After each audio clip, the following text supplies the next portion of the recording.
Alors concluons, le consensus des exégètes modernes et rationalistes repose sur du vent. Ils se fondent les uns sur les autres, mais la loi du nombre et surtout le mépris des arguments factuels par préjugés idéologiques ne valent rien.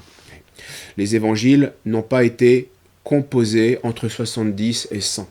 Comme le prétend Onfray, c'est faux, scientifiquement faux. L'anglican John Robinson, le savant hébraïsant Claude Tresmontant et l'abbé Jean Carmignac, donc dans les années 70-80, ont réduit définitivement à néant ce faux consensus par des arguments historiques, philologiques, qui confirmaient les traditions, les témoignages externes de la tradition catholique. Et bien sûr, on l'a dit, ils ont mis en ébullition tous les progressistes qui voyaient leur thèse s'effondrer, particulièrement, on l'a dit, les pères Grelot, Ignace de la Poterie, jésuites modernistes, qui sont négateurs de l'inhérence de l'écriture et de l'historicité des évangiles, et qui ont fait longtemps la loi, et bien malheureusement, à l'Institut biblique pontifical, et qui fondaient leur exégèse, avec quelques retouches évidemment, sur celle des années 20 et de Bultmann, le protestant, qui était leur idole. Saint Paul, dans sa lettre aux Corinthiens, cette lettre est datée de 54-57, très précisément, écrit ceci: « Mais leurs esprits se sont aveuglés, car jusqu'à ce jour, lorsqu'ils font la lecture de l'Ancien Testament, le même voile demeure sans être ôté, parce que c'est dans le Christ qu'il est levé. » Donc là, on a Saint Paul qui parle d'un livre appelé Ancien Testament, qui se contredistingue d'un Nouveau Testament, dont il dit quelques versets avant qu'il vient non de la lettre, mais de l'esprit, car la lettre tue, mais l'esprit vivifie.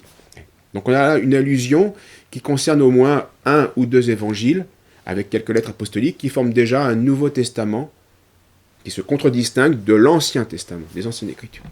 Et dans la même lettre, saint Paul parle d'un frère dont toutes les églises font l'éloge pour sa prédication de l'évangile.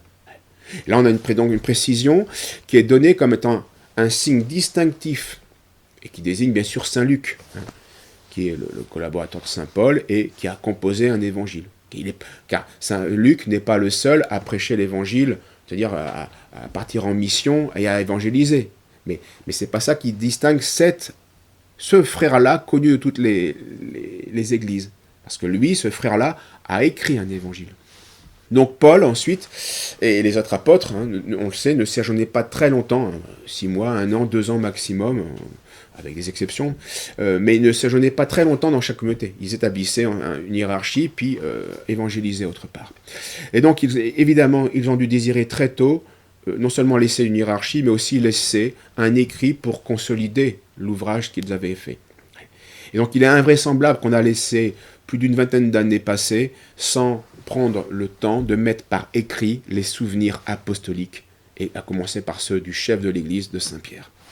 Quand Luc écrit ceci: « Comme plusieurs ont entrepris de composer une relation des choses accomplies parmi nous, conformément à ce que nous ont transmis ceux qui ont été dès le commencement témoins oculaires et ministres de la parole, il m'a paru bon à moi aussi, qui de longue date ai tout suivi avec soin, d'en écrire pour toi le récit suivi, noble Théophile, afin que tu reconnaisses la certitude des enseignements que tu as reçus. » Donc là encore, saint Luc fait allusion aux évangiles de Matthieu et de Marc, qui sont des apôtres, ou qui a connu l'apôtre Pierre pour Marc, ou qui est le traducteur.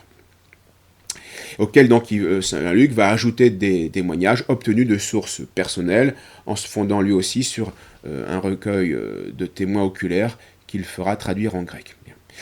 Car si Luc est le seul évangéliste à ne pas être juif mais grec, étrangement, ou plutôt logiquement, son évangile possède des passages qui sont encore plus hébraïsants que Marc et que Matthieu.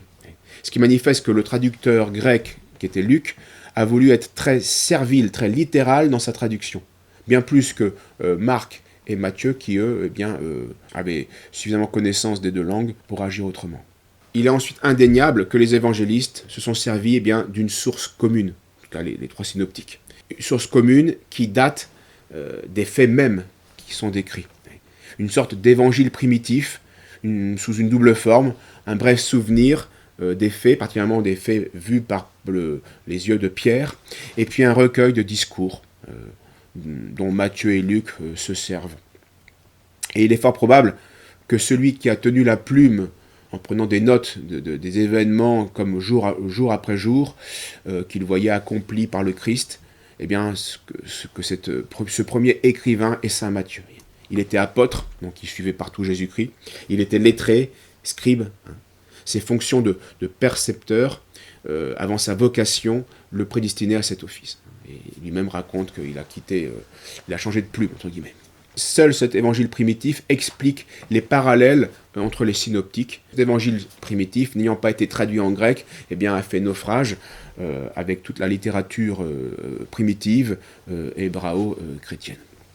Donc on peut résumer la réalité comme suit. Matthieu, le premier, écrit un évangile en hébreu, en Palestine, pour les Hébreux, pour les croyants qui venaient du judaïsme, comme il l'a composé en langue hébraïque, dira Origène. Et ceci avant l'annonce faite aux païens incirconcis, donc très tôt, dans un contexte archaïque, purement sémitique, où rien ne trahit une traduction tardive. Donc on est en gros vers l'an 42, enfin on est moins d'une dizaine AV. Pourquoi l'an 42, avant 42 ? Parce que là c'est la persécution de Hérode Agrippa Ier, qui va avoir la fuite de tous les apôtres de Jérusalem et de la Palestine. Donc après le martyre de Saint Jacques, apôtre, et après que Pierre ait été libéré miraculeusement, qui lui devait aussi être condamné. Donc on est à 42, on est à moins de 10 ans après la mort de Jésus-Christ. Il y a l'évangile de Matthieu qui se répand dans le monde juif. Cet évangile fut ensuite traduit en grec, et assez tôt, entre 40 et 50, parce que pourquoi on pense cela ? À cause des épîtres de Saint Paul aux Thessaloniciens, qui, on le voit, on peut le deviner, sont dépendantes de l'évangile de Matthieu, dans le grec. Et ces épîtres de Saint Paul datent de 50-51.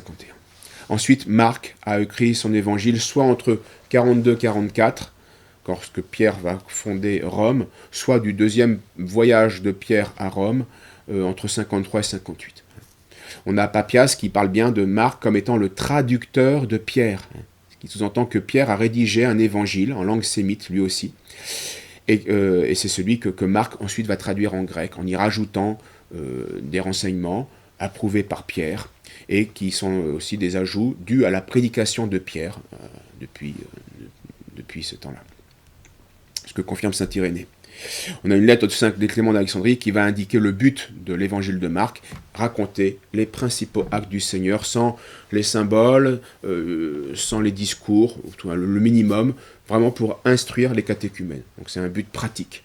Donc voilà pourquoi c'est l'évangile le plus court.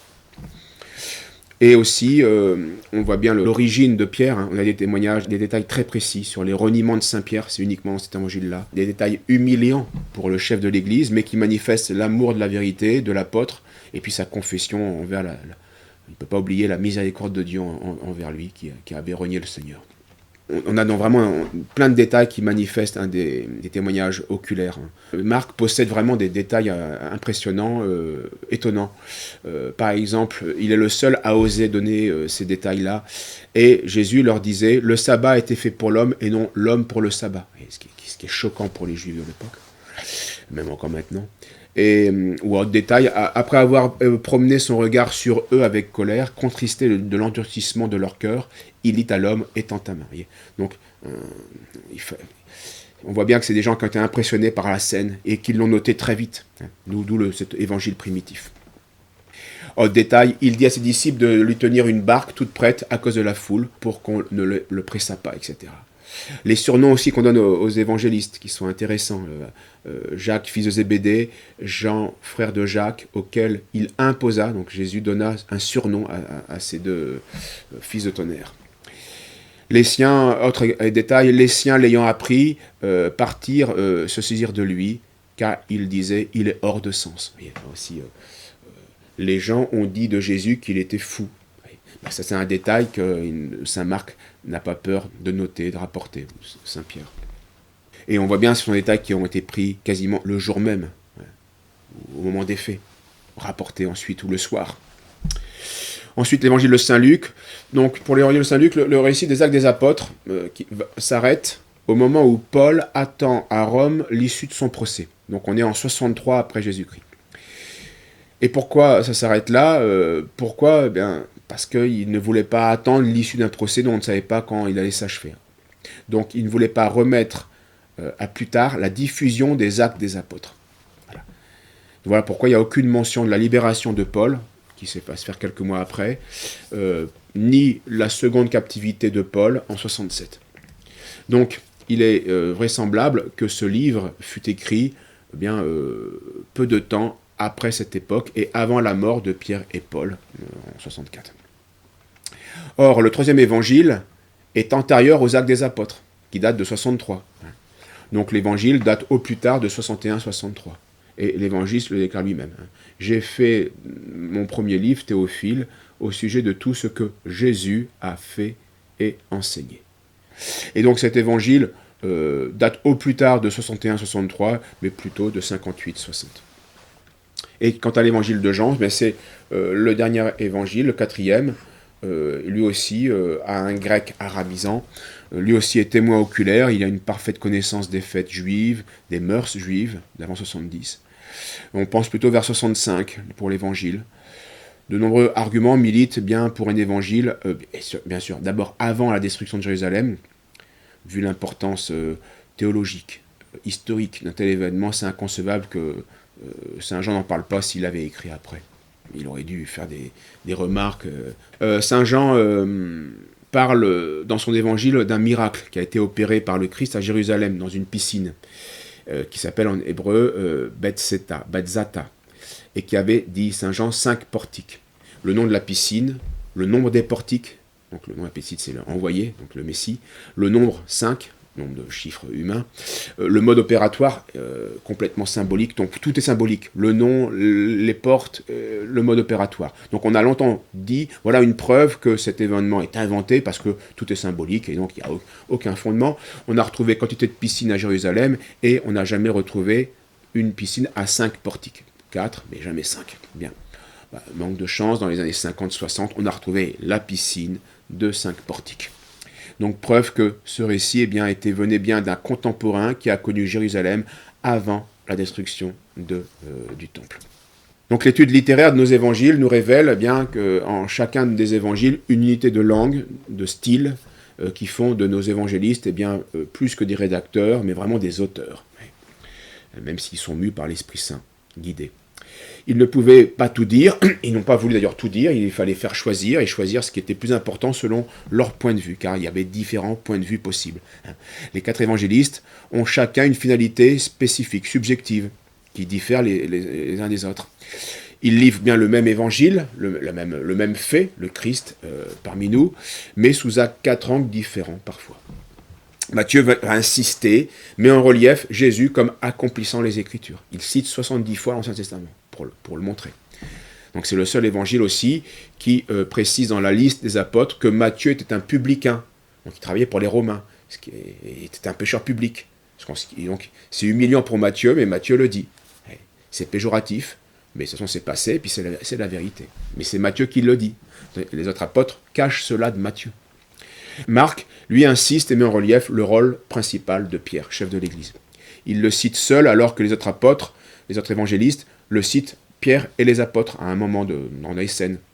Mais saint Marc simplifie et se concentre sur Pierre. Et puis on l'a vu, saint Pierre insiste sur ses propres fautes, et là encore par humilité. Luc, qui a un grec beaucoup plus pur, lorsqu'il écrit son introduction, lorsqu'il ne traduit pas les documents de l'évangile primitif, va insister et met en relief la mission du Christ, mais par rapport aux gentils, par rapport à la prédication de saint Paul. Donc il manifeste la fin de la loi mosaïque, le règne universel du Messie par rapport aux gentils, et qui est une œuvre de miséricorde envers les pécheurs. Voilà ce qui est l'angle de vue de saint Luc. Et puis saint Jean va compléter les 3 synoptiques, en laissant bien tous les faits qui ont déjà été racontés, ça ne sert à rien de dire une 4e fois. Surtout, il avait insisté face au courant gnostique qui commence à prendre forme, qui voit dans les évangiles un système intellectuel, comme le fait Onfray, qui détruit la réalité de Jésus. Il va commencer son évangile par l'incarnation du Verbe de Dieu. Et puis il va ajouter des actions qui ont été théologiquement très importantes, comme le mystère du premier miracle, Cana, ou la passation, je dirais, de la maternité divine spirituelle à la croix, etc. Et puis il insiste sur la personne intime du Sauveur, plutôt que ses faits et ses gestes. L'apôtre que Jésus aimait, comme dit l'Évangile, va livrer le cœur de l'Évangile. Ainsi.